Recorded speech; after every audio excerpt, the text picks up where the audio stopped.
2021년도 우리 교회 사역 주제는 그 이야기입니다. 그 이야기. 오늘 그 이야기에 관한 말씀을 나누려고 합니다. 우리 인생의 의미를 다시 생각하는 이 시기죠. 코로나19 때문에 여러 가지 가슴 아픈 사고와 죽음 이야기를 듣습니다. 이 질병이 너무 잔인한 것이 누구나 이 세상 살면서 한번 떠날 수 있다. 인정합니다.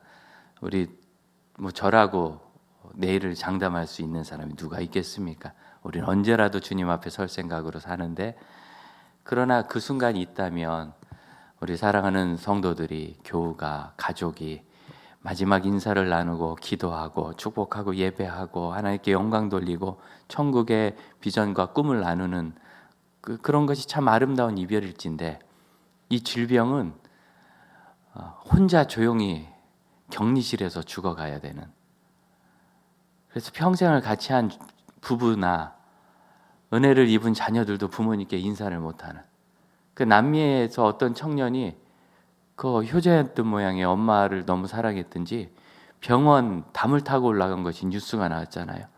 어머니 돌아가시는데 인사도 못하게 하니까 병원 담을 타고 올라갔다는 거예요. 몇 층을, 1층이 아니라 한참 높더라고요. 그런 이야기를 들을 때 제 곁에 가까이에는 아직 그런 소식이 없지만, 지난주에 멕시코에서 우리 선교사님이 동역하는 전도사님과 현지인 목사님이 다 감염이 됐다고, 본인들과 늘 같이 하던 분들이니까 기도 부탁한다고 현지 소식은 자꾸 전해옵니다. 참 가슴 아프고 어떻게 생각하면 두려운 일입니다. 또한 우리의 현실이 많이 제한을 받았죠.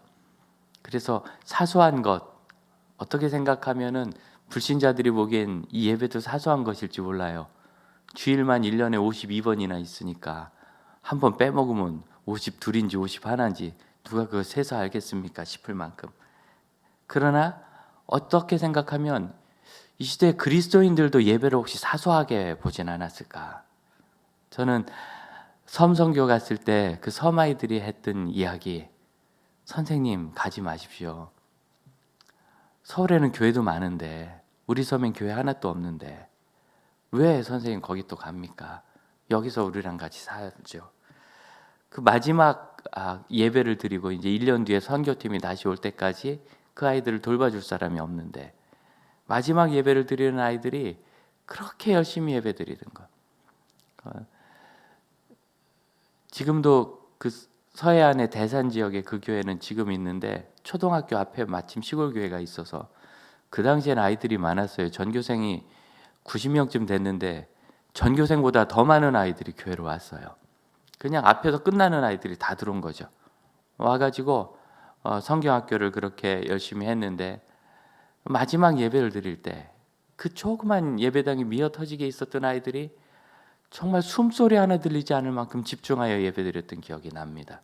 예배당인데도 시골교회 목사님 계시니까 어린이 예배를 못 하다가 처음 하니까 또 서울에서 젊은 대학생 선생님들이 갔으면 얼마나 재밌었겠어요. 마지막 그 예배를 얼마나 열심히 드리는지, 우리가 그렇게 예배를 사랑하고 열심히 드려본 것이 언제였는지 기억 안 나다가 코로나 때문에 기억이 다 나버렸어요. 하다못해 당장 카페에서 차 한잔 할 수 있었던 것도 대한민국의 한 집 건너 카페일 만큼 많은데, 그게 그렇게 흔한 일이었는데 그렇게 소중한 일이었어서, 저는 카페가 있는 교회 목사로서 햄버거 집이 얼마나 부러운지 몰라요. 거기 그렇게 모여 앉아서 햄버거 먹는 걸 보고 우리 성도들이 여기로 왔다가도 도망치듯이 떠나야 되는데 참 가슴 아팠습니다. 그런데 이제 내일부터는 다시 합리화된다고 하니까 또 조심 더 해야 되겠지요. 이런 작은 것 하나가 얼마나 소중했는지, 그렇게 보면은 여러분, 소중한 것이 우리 안에 많이 있었잖아요. 다시 말하면 우린 이미 충분히 소중한 사람이에요. 소중한 게 그렇게 많았어요. 예배를 한번 이곳에 와서 드릴 수 있다는 것이 참 소중하고, 카페에서 차를 한 잔 마실 수 있다는 것이 참 소중하고, 그리고 아직은 그렇게 못하지만 누군가 아프면 병원에 가서 무난할 수 있다는 것이 그렇게 소중한 일이었던 거예요. 그러니 여러분, 그 일이 지금 없어서 그럼 소중함이 다 빠졌습니까? 아니죠. 지금 영상 앞에 있는 여러분, 이 시간에 그 조그만 화면, 되게 스마트폰 사용하시더라고요. 그 조그만 화면 바라보면서 거기에 온 식구들이 집중하는 그 일은 소중하지 않습니까? 만일 그 스마트폰도 없다고 하면 어떻게 하시겠어요? 그러면 야, 그거 식구들마다 다 하나씩 갖고 있었던 그 흔한 스마트폰인데 그게 그렇게 소중했구나, 또 그러실 거죠. 우리 금방 찬양 잘해주신 김기영 집사님은 선생님이신데 저희가 방학 때라서 찬양을 부탁드렸어요. 학교 다닐 때는 남들 눈 때문에 좀 어려우심이 있더라고요. 어려운 것이. 그런데 이제 방학 잘합니까? 그랬더니 곧 개학이라고. 우리 어린이들이 벌써 개학을 한대요. 코로나 때문에 학교를 제대로 못 다녀서 그런 것 같은데, 그래 학교 매일 가기 시작하면 좀 지겹겠지? 그런데 그 못 가면은 또 어때요? 늘 가던 학교가 그렇게 소중할 수 없는 거예요. 이미 우리에겐 소중한 것이 넘치도록 있고 아직도 많이 있어요. 그러면 사랑하는 형제자매 여러분, 저와 여러분은 이 세상을 존귀하고 소중하게 사는데 부족함이 없이 이미 충만하다고 고백할 수 있습니다. 그렇습니까? 잃어버리고 알지 말고요. 이 1년여의 코로나 기간 동안 우리가 갖췄던 모든 것을 통하여 발견한 소중한 것을 생각해 보자고요. 그럼 이미 우리에게 너무나 넘치게 소중한 것이 있고 우린 귀한 사람인 거예요. 그래서 올해 우리 말씀, 모든 것이 하나님의 은혜다 하는 이 고백, 나와 함께 하신 하나님의 은혜라는 이 고백, 참 놀라운 거 아닙니까? 내 삶에 있는 이 놀라운 일이 내가 열심히 해서 얻은 일이다 한 것이 아니라 하나님이 주신 은혜다 라고 얘기한다면 여러분, 훌륭한 사람이 되지 못할 사람이 없어요. 위대한 사람이 되지 못할 사람이 없어요. 왜냐하면 하나님은 우리 믿는 사람 모든 사람과 함께 하시니까. 바울만 함께 하신 것이 아니라, 이 고린도전서 15장을 바울이 썼는데 그와만 함께 하신 것이 아니라 우리와도 함께 하시니, 여러분, 우리의 능력이 위대해서가 아니라 우리는 얼마든지 하나님의 위대한 능력이 나타난 사람이 될 수 있고, 바울이 자신의 인생을 기가 막히게 이야기하듯이 우리의 삶을 예수 안에서 이야기할 수 있는, 그래서 우리의 삶이 그 이야기가 되는 그 은혜가 이 코로나 때문에 없는 것이 아니라 얼마든지 있다는 것을 믿으시길 바랍니다.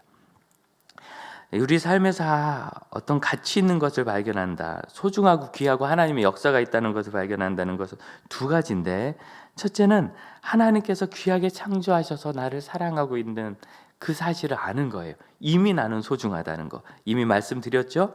못하는 것 때문에 그렇게 아쉬운 거 보니까 할 수 있을 때 대단한 특권을 누렸던 거예요. 우리가 병원에 가서 신방하고 예배드리고 카페에서 차 한잔 마시고 대단한 특권을 누리고 있었던 거예요. 이미 우리는 소중하고, 그거 지금 못해도 다른 거 아직도 많아요.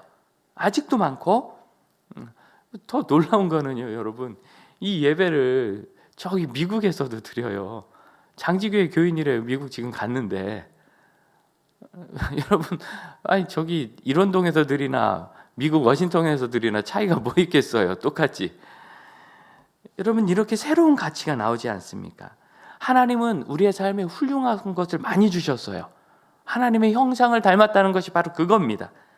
그럼 잊지 마십시오. 여러분은 누구도 막을 수 없고 빼앗아갈 수 없는 존귀한 하나님의 사랑을 입은 사람들입니다. 그것이 침해받지 않도록 하세요. 누구도 그것을 빼앗아갈 수 없어요. 참된 자유가 있는 분들입니다. 결코 이것은 누구도 가져갈 수 없고, 심지어 아내가 가져가려고 하면 잘 말하세요. 싸우지 말고, 여보 그래도 나도 자유가 있는데, 이렇게 잘 설명을 하세요. 너무 쥐어지내지 마시고. 누구도 가져갈 수 없어요. 오늘 사모가 이 자리에 온 걸 감사하게 생각하면서 자유가 있다는 거. 그렇다고 라면 많이 드시면 안 돼요. 자, 두 번째, 하나님께서 창조하신 수준에 합당하게 그렇게 살 수 있다는 그 사실을 기억하세요. 여러분, 가만 생각해 보세요. 그동안 내가 살아온 시간이 하나님이 만드신 소중하고 아름다운 사람다웠는지, 혹은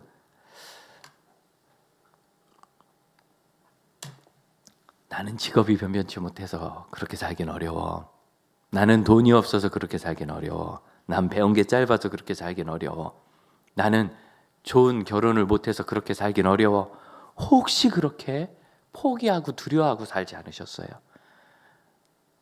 오늘 이 말씀 우리가 계속 나누면서 내가 그런 존재일 뿐만 아니라 그렇게 살 수 있는 길이 얼마든지 있다는 것을 발견하시기를 축복합니다. 바울이 자기 가치가 그렇게 바뀌는 걸 발견했어요.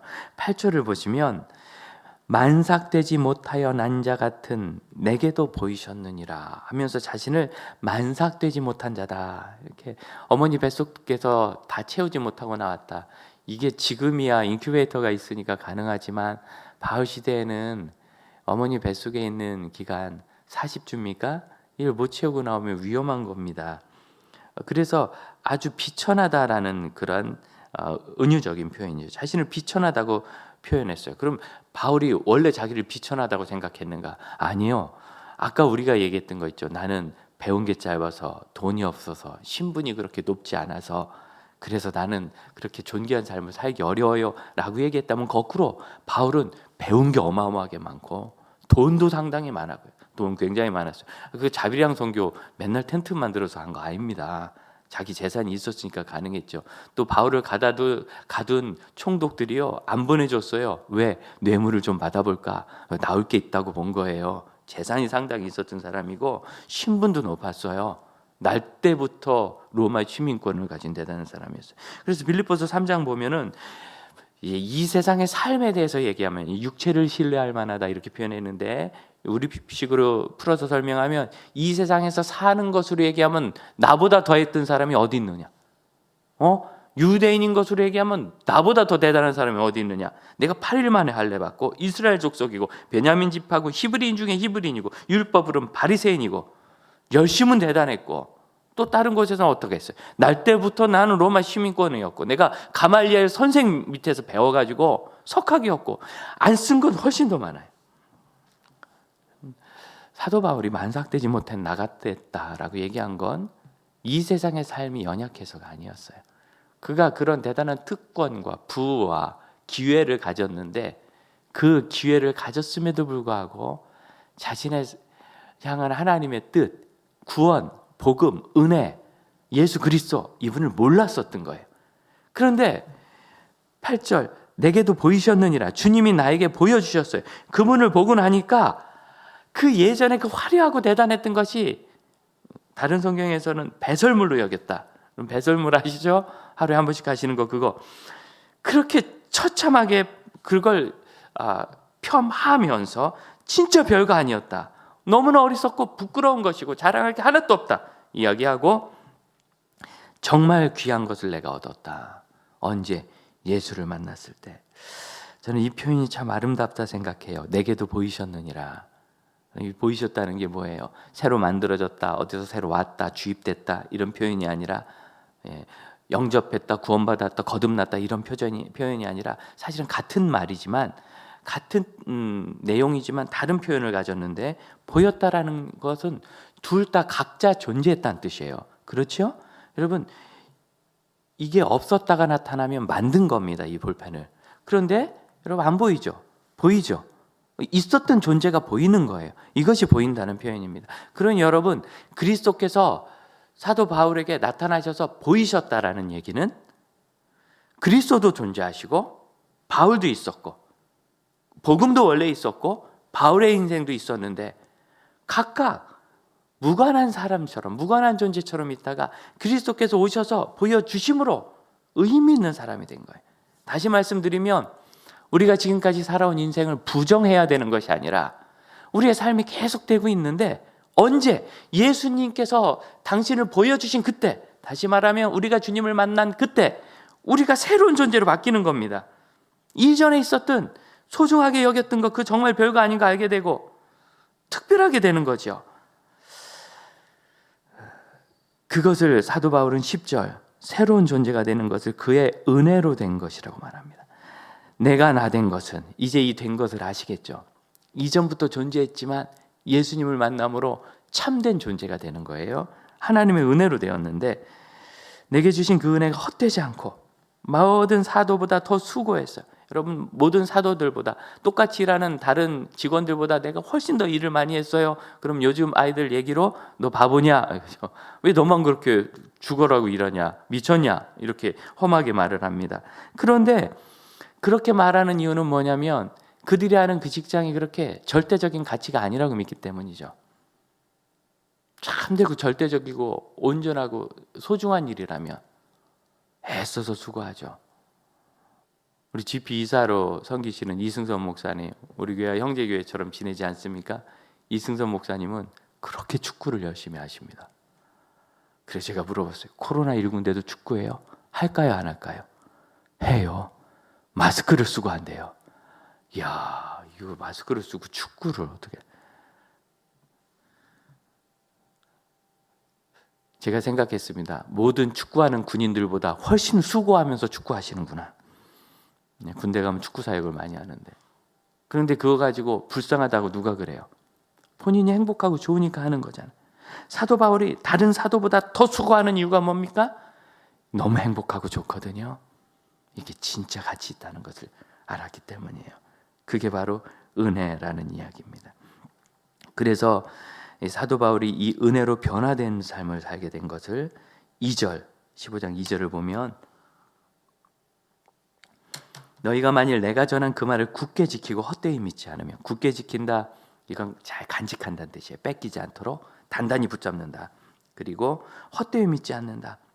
진실하게 믿으면, 그러면 어떻게 되느냐? 너희가 구원을 이루게 될 것이다. 구원을 받게 될 것이다. 여러분, 이 세상 어떤 것도 구원해 주지 못합니다. 어떤 공부와 어떤 직장과 어떤 부와 어떤 아이템도 그를 구원하지 못합니다. 그러나 구원이라는 이 놀라운 선물을 사도 바울이 전해진 이 복음이 준다는 거예요. 그 이야기는 이 땅의 삶이 전부가 아니라 영생이 있다는 것과 우리가 죽으면 끝나는 것이 아니라 그 이후의 삶이 있으니 우리가 이 세상 살 때 영생의 과정으로 여기면서 살아야 된다는 것을 의미합니다. 목표로 사는 것과 과정으로 사는 건 달라요. 신입사원들이 열심히 연수를 받습니다. 고생 많이 시키고, 요즘 또 연수 단단하게 시키는 데서는 뭐 극기훈련 이런 것도 보내고 그러더라고요.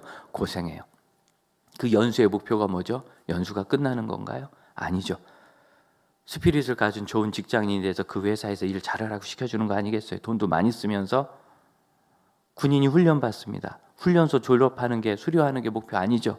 훈련소 수료해서 이제는 나라를 지킬 수 있는 역량 있는 군인이 돼서 나라 지키는 활동을 해야 되는 거예요. 그게 과정이라는 겁니다. 우리가 이 세상을 영생의 과정으로 본다면 이 세상 사는 것이 종결되는 목표가 아닌 겁니다. 여러분, 통장에 숫자 올리는 것이 목표가 되는 것이 아니라는 거예요. 적금을 듭니다. 적금의 목표가 뭐죠? 타는 건가요? 타서 집을 사는데 보태든지, 아이 유학 자금을 쓰든지, 결혼 자금을 쓰든지, 여행을 가든지 뭔 목표가 있잖아요. 이 세상 살아갈 때 목표가 있다는 겁니다. 이 세상 사는 것은 과정이고, 예수 모르는 사람들이 자꾸 방황하면서 사는 가장 큰 이유는 세상 자체가 목표다 보니까 이랬다 저랬다 이랬다 저랬다 난리도 아닙니다. 코로나19로 이제는 뭐 나를 잘해줘 이런 게 어려워졌잖아요. 비싼 돈 들여서 비싼 자전거 타봐야 자랑할 데도 없고, 나 혼자 가지고 있어봐야 그 뭐 모시고 사는 거지 어렵잖아요. 예, 비싼 렌즈 사봐야 뭐 나 혼자 사진 찍어서 올리고 그래봐야 요즘은 렌즈 좋아서 그냥 어떤 찰나에 어떤 느낌으로 찍느냐지, 들고 다니고 동호회 모임을 해야 좀 자랑을 하는데 여행도 못 가지. 그래서 젊은이들의 목표가 바뀌었답니다. 이제는 짠돌이로 아껴서 열심히 해가지고 어떻게 해서든지 상가를 사서 50대 초반에 은퇴하는 게 목표랍니다. 세상에 목표를 주면 자꾸 그렇게 바람이 흔들리는 갈대처럼, 파도에 밀려가는 잎사귀처럼 여리저리 유행 따라 떠밀려가게 돼 있어요. 행복하지가 않죠. 가봐야 별거 아니고, 가봐야 그게 끝이니까. 그렇게 자전거 타는 분은 새 자전거 좋은 거 비싼 거 타면 좋대요. 그렇게 10년간 좋으면 그 정신이 나간 거죠. 몇 번 좋으면 끝이지.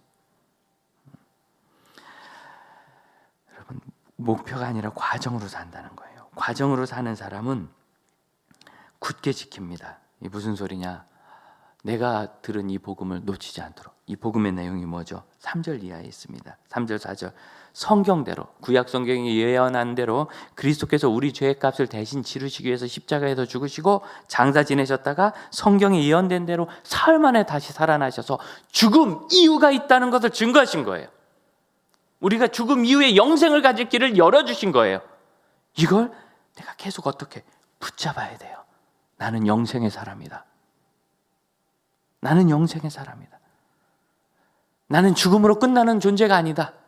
죽음 이후에 불멸의 영혼을 가지고 있으며 예수 그리스도의 부활하심을 따라 나도 부활할 것이다. 이걸 붙잡아야 돼요. 간직해야 돼요. 그냥 들어서 끄덕끄덕 하는 게 아니라 진실하게 믿고 그것이 내 삶에 영향을 주도록 삶이 바뀌어야 합니다.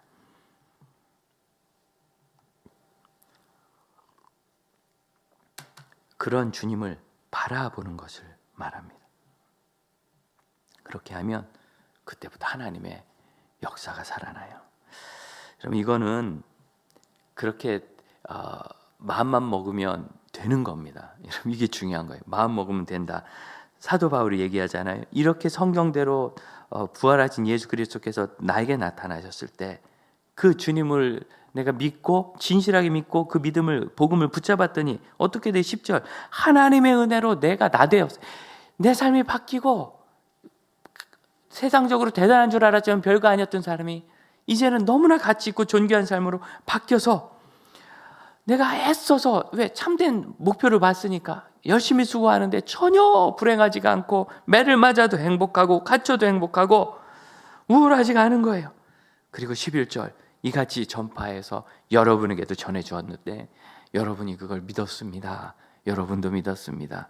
우리도 믿었습니다. 아멘입니까? 네, 우리도 믿었습니다. 바울이 전파한 그대로. 그러니 여러분 우리가 그것을 붙잡고 진실로 믿는다면 우리도 사도 바울처럼 이 이야기가 될 겁니다. 이 역사. 여러분 그게요. 예수 만나면 당연히 그런 것 같지만 그렇지 않아요. 사람 그렇게 쉽게 바뀌지 않습니다. 여러분 이스라엘 첫째 왕 사울 보세요. 그 하나님의 대단한 사랑과 능력으로 위대한 왕이 되었지만 죽도록 그의 삶이 점점 망가지지 않습니까? 포기하지 않아요. 모세 시대 고라 자손들은 하나님의 성전을 섬기는 존귀한 임무를 맡았으면서도 그걸 그렇게 샘내다가 그 땅이 갈라져서 죽지 않습니까? 멸망하도록 포기하지 않는 거예요. 가론 유다 보세요. 예수님께서 그렇게 회개할 기회를 많이 주시고 막아주셨는데 자기 할 길 계속 하잖아요. 그리고 결국 자신이 잘못됐다는 걸 알았을 때 회개하고 돌아왔어요? 자살해버렸어요? 자살해버렸어요. 회개 안 하겠다는 거예요. 이게 사람의 악함입니다. 그래서 여러분 진실하게 믿고 붙잡아야 되는 거예요. 그러니 여러분 이거 할 수 있는 거잖아요. 내 안에 없는 것을 만들어 오라는 것도 아니고 이전과 다른 삶을 살도록 새 인생을 살라는 것도 아니에요. 바울의 삶이 그대로 있었고 예수의 복음도 있었어요. 각각 존재하다가 만난 거예요. 보여주신 것 똑같아요. 우리가 새로운 사람이 되어서 엄마 뱃속에서 다시 태어나서 어렸을 때부터 거룩하고 경건하고 성실한 아이로 다시 자라야 되는 것이 아니라 지금까지 내가 어떤 삶을 살았든지 상관없이 예수 그리스도께 나를 맡기는 그 순간부터 우리의 삶이 이야기가 되기 시작하는 겁니다. 어떤 사도 바울의 이야기처럼 요셉의 이야기처럼 성경에 있는 인물들이 하나님의 역사 가운데 변화된 삶을 살 때 두 번째 인생을 산 사람이 없어요. 한 번의 인생인데 새로운 삶으로 산 거예요. 왜? 복음을 붙잡았기 때문이에요. 그리스도께서 죽으시고 부활하셨다는 것. 그리고 사도 바울은 정말 이 이야기를 우리에게 전해주면서 우리도 그렇게 되라고 권합니다. 그게 행복하거든요. 우리도 그렇게 되라. 이런 것은 모든 순간에 하나님의 은혜를 붙잡는 그런 노력으로 됩니다. 뭐 간단한 것과 같아요.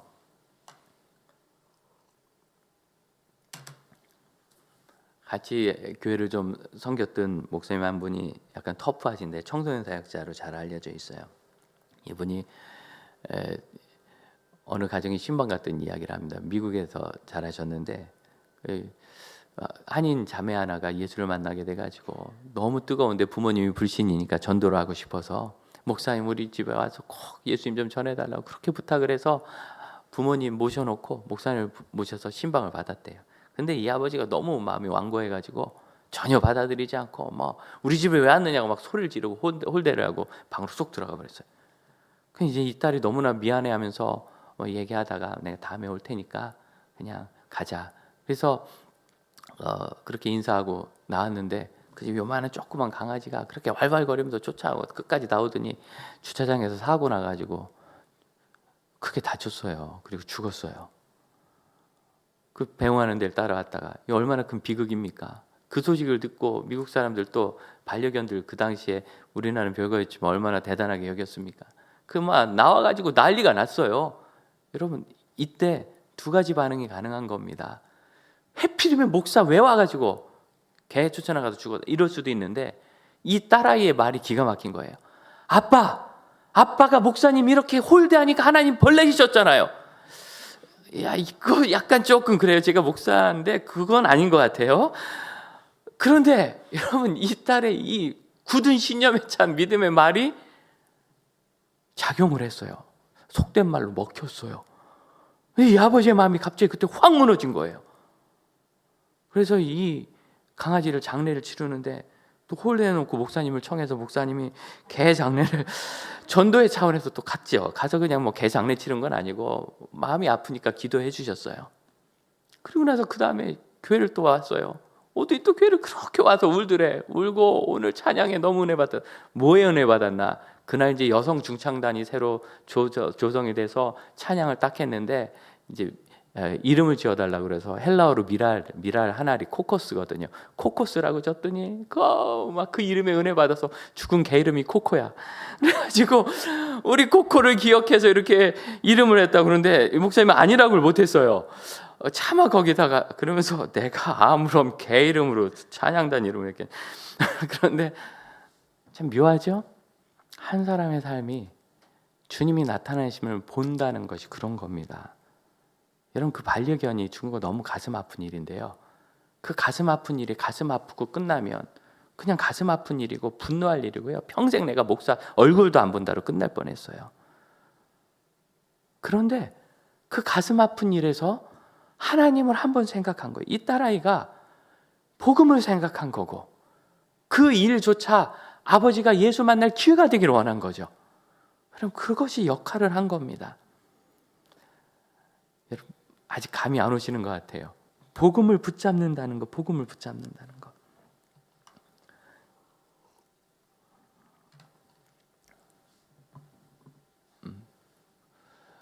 그 지난 주간에 이제 미국에 가 있는 우리 교회 같은 탈북한 아이 그레이스가 아이를 낳습니다. 아빠 엄마를 꼭 닮은 아이를 낳았어요. 너무너무 난산을 했어요. 그래서 옛날 같으면 목숨을 잃을 뻔했는데 다행히 의료 기술이 지금 좋으니까 잘 났어요. 그 친구들을 미국에서 제가 봤을 때 이제 그 신랑은 처음 봤거든요. 둘 다 탈북자 부부인데 처음 봤는데 대단히 똑똑한 친구예요. 워싱턴에서 참 좋은 대학을 졸업하고 석사를 보스턴이 뉴욕에서 북쪽으로 한 3시간 거리에 있습니다. 거기로 갔는데 제가 뉴욕에 왔다는 소리를 듣고 오후에 거기서 차를 몰고 뉴욕까지 왔어요.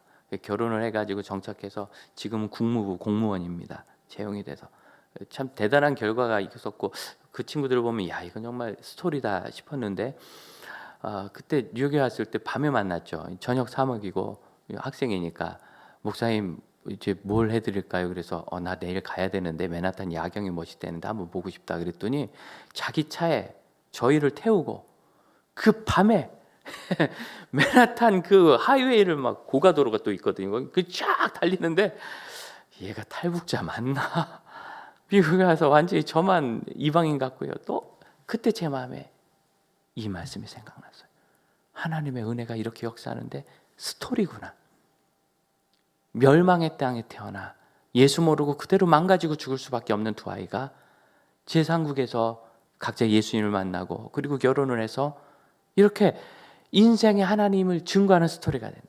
근데 여러분 그때 위험한 때가 한 번 있었습니다. 공부를 하기 시작하는데 뭐 돈이 있나요? 여러분 미국은요 탈북인이 가도 정착금 10원도 안 줘요. 매주 식량 쿠폰 몇 장 주는 게 전부입니다. 알아서 살아야 돼요. 그러니 얼마나 힘들었겠어요. 그러던 가운데 이제 가서 공부는 하는 것은 알고 이제 우리 권사님들이 조금씩 모금을 해가지고 매월 얼마씩 보내주었어요. 근데 뭐 그거 큰 돈은 안 되죠. 아이가 그걸 차곡차곡 모아서 2년에 한 번, 3년에 한 번 꼭 큰 일에 썼더라고요. 이제 그때쯤 야 지금 한참 어려울 텐데 뭘 좀 보내줬으면 좋겠는데 싶었는데 우리 교회 집사님이 한 분이 무려 500만 원이나 되는 돈을 들고 와서 그분들에게 주라고 알거든요. 일전에도 상당한 헌금을 한 적이 있어요. 후원을. 제가 너무 놀래가지고 괜찮겠냐, 큰 돈인데. 넉넉한 분이 아니에요. 그냥 자기 걸 잘 아껴서 그 이상은 내 거 아닌 줄 알고 나눠 쓰시는 분이세요. 나 기도하고 제가 만들어서 보낸 거라고. 그래서 제가 보내야지 그랬는데 뭐 해외 송금하고 하는 거니까 며칠 미루다가 그리고 이제 그 다음 주인가 보내고 통화를 또 한참 못했어요. 통화를 못하다가 한 2주 지나서 통화가 됐어요. 그래서 너희 사랑하는 분이 헌금을 해서 수업료 쓰라고 좀 보냈다. 요긴하게 잘 쓰거라. 감사하다고. 그러고 나서 이틀 뒤에 깜짝 놀라서 전화 왔어요. 목사님 잘못 보내신 거 아니냐? 공이 하나 더 있는 거 아니냐? 잘못 보낸 거 아니냐? 그 금액이 맞다. 그랬더니 그 신랑이 전화를 받고 그렇게 울어요. 예수 믿는다 하고 그리고 하나님 은혜 붙잡고 거기 정착하면서 살았는데 이제는 너무 지쳐가지고요. 한계에 이르렀을 때 하나님 정말 계시면 이런 때는 한번 도와주셔야 되지 않느냐고 막 원망을 했대요. 아내 앞에서. 그럼 아내가 너무 걱정이 되는 거예요. 믿음을 잃어버릴까 봐. 그런데 어떻게 기가 막히게 그럼 지구 반대편에 한국에서 사실은 그 두 형제들은 얼굴을 못 본 거예요. 우리 집사님과 그 형제는. 저도 그때 뉴욕에 가서 처음 봤으니까 얼굴도 모르는 사람 공부하라고 등록금 보내가지고 거기서 그 사람의 삶을 바꿔서 평범한 한 사람의 인생에 거기서 예수님이 나타나시는 것에 마음이 열리는, 어떻게 생각하면 사도 바울이 눈이 멀었다가 뜨는 것 같은 역사가 있었고 그 사람의 삶이 그 이야기로 바뀐 겁니다. 그날 완전히 바뀌었어요. 그날. 물론 그 돈이 큰 돈이었긴 했겠지만 500만 원 줘서 누가 인생 그렇게 바뀐다면 제가 매년이라도 주겠어요. 주님을 만난다는 것, 복음을 붙잡는다는 것, 하나님께서 이미 나의 삶을 존귀하게 하셨고 언제든지 작은 강아지 한 마리 이 세상 떠난 것 가지고 어떤 때는 낯선 곳에서 고립되어 있는 가운데 알지도 못하는 사람에게 받은 도움을 통하여 그 외에도 사도 바울처럼 그리스도를 적대적인 행위를 하고 있다가 만난 깨달음을 통하여 가룟 유다처럼 자기 몸을 끊어버려서 저항하지 않고 주님이시다 도마가 고백하고 무릎 꿇었던 것처럼 무릎 꿇는 그 삶, 그럼 그걸 매일 하시는 겁니다. 매 순간 하시는 겁니다. 그게 바로 이 복음을 붙잡는 거예요. 굳게 서는 거예요. 여러분 그렇게 하시면 올 한해 하나님께서 우리의 삶을 통해서요 이야기를 쓰시는 것을 발견하시게 될 줄로 믿습니다. 올 한해 하나님께서 우리의 삶을 통해서 새 일을 마구 하실 거예요. 여러분 교회 못 오셔도요. 정말 이제 뭐 내일 모레부터는 현장 예배가 좀 풀린다니까 내일부터는 그래도 대부분의 분은 못 오시는 거예요. 우리 교회는 한 번에 오실 수 있는 분들이 10% 45석입니다. 지난 토요일 날 우리 목회자들이 다 쟀어요. 그랬더니 460석이 나와요. 그래서 45석인데 10%. 그럼 여러분 우리 교회 성도들이 몇 명인데요? 못 오는 분이 훨씬 많죠. 그럴지라도 우리가 어디에서든지 하나님의 자녀로 하나님의 일을 이룰 수 있다는 걸 믿으시기 바라요. 그 이야기가 되세요. 올해 내 삶이 그 이야기가 되리라. 같이 해볼까요? 내 삶이 그 이야기가 될 때까지. 다시 한번 내 삶이 그 이야기가 될 때까지. 사도 바울이 자신의 삶을 간증했듯이 그렇게 간증할 수 있는 사람이 되기를 축복합니다.